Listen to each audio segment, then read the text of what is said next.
Due insospettabili, uno Gaetano Spataro, 54 anni, impiegato ai beni culturali, l'altro Settimio Curaba, operaio. Sono loro gli autori del furto sacrilego all'interno della chiesa di Santa Croce, nell'omonima piazzetta all'interno del centro storico di Agrigento.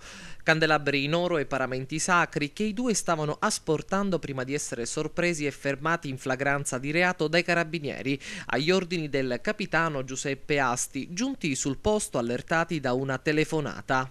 I due sono stati presi proprio mentre si stavano allontanando dalla chiesa. La refurtiva recuperata è stata ovviamente riconsegnata al parroco. Ai due il pubblico ministero Andrea Maggioni ha concesso gli arresti domiciliari in attesa della convalida.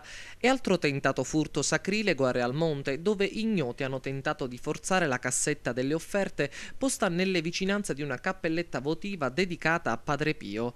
E i carabinieri sempre protagonisti alla vigilia della celebrazione del 198° anniversario della fondazione dell'Arma. A Ribera, nel corso di un servizio di contrasto allo spaccio di sostanze stupefacenti, i militari dell'Arma hanno arrestato 4 persone e sequestrato più di 4 kg di sostanze stupefacenti.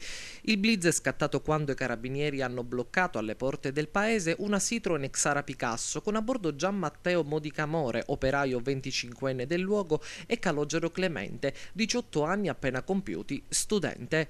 Contemporaneamente, all'altezza del bivio Verdura, sulla strada statale 115, è stata bloccata una Ford Fiesta con a bordo una coppia di incensurati palermitani, Raffaele Messina, 26 anni, commerciante, e Antonina Castagnetta, 28enne.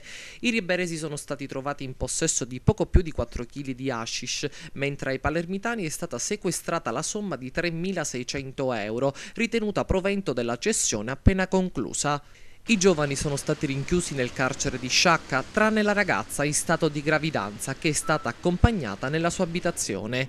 E 8 persone sono state arrestate dai carabinieri di Gela sempre per droga. L'operazione denominata Mercante in Fiera conclude una lunga indagine iniziata nell'ottobre del 2010 che ha già permesso di sequestrare 1,5 kg di hashish, di 500 grammi di cocaina e di altri quantitativi minori.